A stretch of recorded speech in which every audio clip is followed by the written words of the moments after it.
It's the Daily Deke with Tom Vecchio.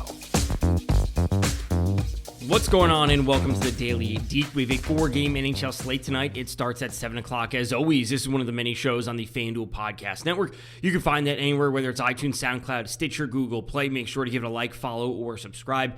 Leave it a review. That is greatly appreciated, and you can follow me on Twitter at DFS_Tom. Before we hop into things, listen up, sports fans. There's no better time than today to sign up for FanDuel Fantasy. For users who have yet to make a deposit on FanDuel Fantasy, you can deposit today and receive 2 free entries. All you have to do is deposit a minimum of $10 into your FanDuel DFS account, and you will be instantly rewarded with 2 free vouchers. This is a limited time offer, so be sure to deposit now and play for free. Head over to FanDuel.com or download the FanDuel Fantasy app today. Eligibility restrictions apply. All right, let's jump into tonight's 4-game NHL slate to close out the week. Starting off, we have the Pittsburgh Penguins. They are minus 162 home favorites, taking on the Vegas Golden Knights, who are plus 134. We have a 6.5 over-under. The Columbus Blue Jackets are plus 168 at home, taking on the Minnesota Wild, who are minus 205 on the road, also with a 6.5 over-under.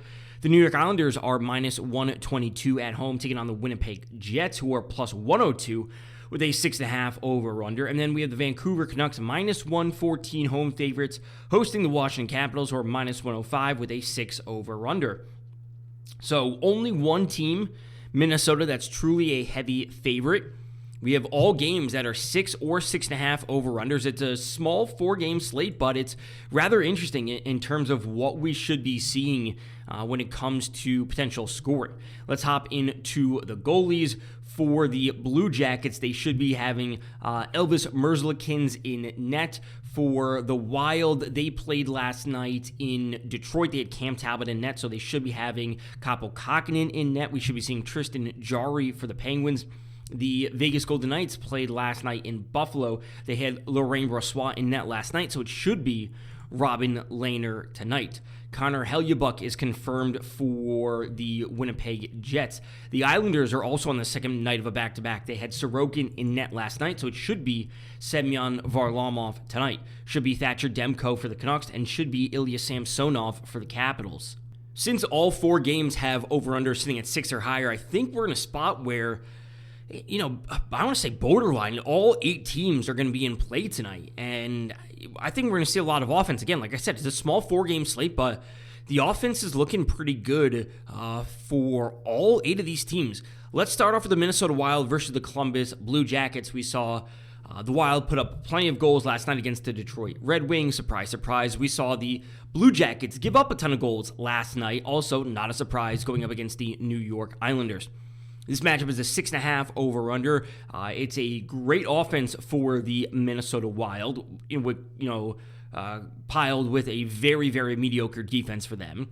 And then on the other side for the Blue Jackets, it's a terrible defense, combined with what is an improving offense. So I think that this is a spot that we're really going to see some offense. I love this as a potential standalone game stack. I think we can be looking to the Wild here, just as their own stack. I also like the Blue Jackets, and if they're a team that's going to be going a bit overlooked because, they're plus 168 home underdogs, that's not necessarily a spot that we're going to see, maybe a lot of people going. And if that's the case, I like them to bounce back. They got shut out last night against the Islanders. This is a spot for them to bounce back against what is a very, very mediocre defense. So we look to the Blue Jackets. They're dead last in the league, allowing 3.33 goals per 60 minutes in 5v5 situations.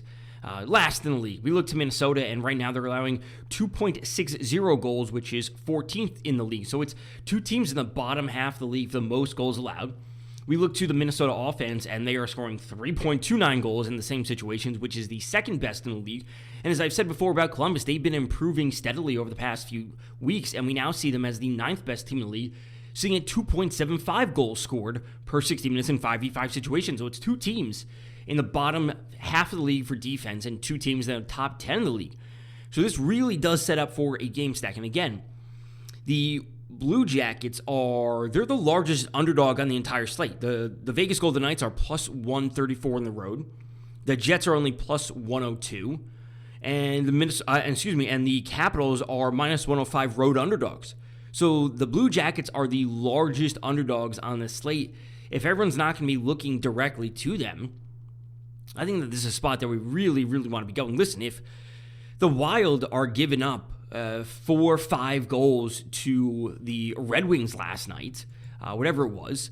This is a spot that I think Columbus can certainly bounce back from a shutout loss last night and turn this into a potential game stack, because we know what we have with the Wild, right? We know they are the second best offense in the league. So I think that looking to some of the options overall from Columbus is going to be a really, really strong choice. And again, as I've said before about Columbus, no one's super, super expensive. Sure, Patrick Laine at $7,700, bringing that multi-goal upside. He's worth that salary. Boone Jenner is $6,800. Zach Werenski is $6,600. But again, if we drop immediately into the mid-tier, which can be tough to pass on someone like Laine, but realistically, if we're turning this into a game stack, you want to pay up for Zuccarello, Kaprizov, Hartman, Fiala on the other side from the Wild. Starting off with Oliver Bjorkstrand at $5,800, Jacob Voracek $5,200, and Gustav Nyquist at $5,000. We're really not breaking the bank, and again, the puzzle pieces kind of fit together when it comes to roster construction, when it comes to overall turning this into a game stack. So, the expensive options, again, Laine, Jenner, Werenski are certainly expensive to get to, but again, turning to Voracek, Gustav Nyquist, Jake Rosavlik, Max Domi, all these players are going to be in play, even going to Jake Bean, the defender on the second power play unit. He's $4,000. He's not necessarily bringing a consistent amount of offensive upside, but if you're turning this into a game stack and you really want to pay up for Minnesota, he's the option that you're going to need to take. So I like this. I think the Blue Jackets are just, they got to come out hungry, right? Like a shutout loss last night against the Islanders, not a spot that you want to be seeing. You want to be seeing them bounce back in a big way against a mediocre defense. So I like them in this spot. Obviously like Minnesota, we're working with a terrible defense on the Columbus side of things. So this is a standalone game stack. Pittsburgh and the Vegas Golden Knights I think is interesting because, frankly, the Vegas Golden Knights have looked really average as of late, losing to Buffalo last night and Jack Eichel's return to Buffalo, losing the other night in Philadelphia. They're going through some ups and downs right now, and Pittsburgh we know is super strong. We should be seeing Vegas have Robin Lehner in net tonight. I'll obviously lean towards Pittsburgh in this spot. But this is a tough back-to-back to go to Pittsburgh after losing, kind of an ugly game versus the Buffalo Sabres last night. So I'm going to be siding with Pittsburgh in this game. I'm not going to be surprised if we do see Vegas very popular just because they also need to bounce back. I'll side with Pittsburgh in the spot. I've seen some reports out there, and this is unconfirmed, so take it with a grain of salt that some people are indicating that Robin Lehner might actually still be hurt. He was on IR earlier in the season. He came back. I've seen some reports saying that he might be still dealing with a labrum shoulder issue. So take that for what you will. Take it with a grain of salt. It's obviously unconfirmed because he is still playing. But if he's not at 100%, and we've seen Vegas struggling overall, this is a spot that I think we can double down on the Pittsburgh offense, going to Jake Gensel, Sidney Crosby, Brian Rust on that first forward line, getting that correlation onto the first power play, looking at adding Chris Letang as the defender on the first power play unit. Of course, always trying to add in Evgeny Malkin. Those players are going to be certainly in play, especially, we're seeing Vegas, what is this, their third game in 4 nights? Second night of back-to-back, add in, some potential injury. Maybe it's not a full-on injury for Lehner, but if he's not 100%, they're just naturally going through some ups and downs as a team. Pittsburgh is a team I think we really, really can be trusting tonight. Now, this is not to say that they're going to be some, sneaky team tonight. They're minus 162. They're the largest home favorite on the slate. They're not the largest favorite overall. Minnesota is the largest favorite at minus 205. So it's not going to be a surprise to see Pittsburgh popular. Obviously, we know they're a strong offense, but if Vegas is going through these ups and downs, I think that, going to Rust, Gensel, and Crosby are probably one of the best overall, combinations you can be getting to. We get to the Jets and the Islanders. Super close matchup. I mean, the Jets are only plus 102 road underdogs. Islanders are only minus 122 at home. I would say it's an average defense in the Winnipeg Jets with an hopefully emerging offense from the Jets going up against a weak offense from the Islanders and what is a good defense. Now, I know the Islanders put up 6 goals last night, but it's 6 goals against literally the worst defense in the league. So I don't know if we can be taking that as a true sign of their offensive potential. We still look to the Islanders overall, and they're scoring 2.23 goals per 60 minutes in 5v5 situations, which is the 9th worst in the league. So, despite last night's offensive breakout, they're still not, a great offense. It is only just one game. Do I have some interest in going to the Islanders tonight? Sure. Do I have a little bit of interest in going to the Jets tonight? I would say, yeah. We're not going to be seeing Ilya Sorokin in net for the Islanders. It should be Semyon Varlamov for them. And I'm just going to say that Sorokin's better than Varlamov. That's maybe just a personal opinion, but we have certainly seen, Varlamov struggle at points this season. So I have some interest in the Jets, as I probably will continue to do, like just a team I go back to in NHL DFS, because they have all the parts to get it done. They just don't put it together all at the same time. So that is certainly a spot you can be considering. If Hellebuyck's going to be in net, maybe that gives a little bit of a boost to the Jets overall. I wouldn't hate going here to Connor Hellebuyck in net to try and be different when it comes to goalies. Trying to find a goalie that's not going to be super popular, what is going up against what is ultimately a weak defense. All right, let's talk about the Vancouver Canucks hosting the Washington Capitals. Very close matchup. Canucks are minus 114 at home. The Capitals are minus 105 on the road. This game does have a 6 over-under.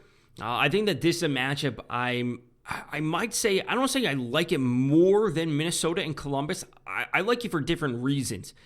I don't think it's going to be as popular, right? I think that this game is going to be the least popular out of Minnesota, Columbus, and Vegas, Pittsburgh. I think Winnipeg and the New York Islanders will fall a little bit further behind, but out of the top 3 games that I'm expecting to have the most offense, I think Washington, Vancouver is in last place. So for that reason, I like it for tournaments.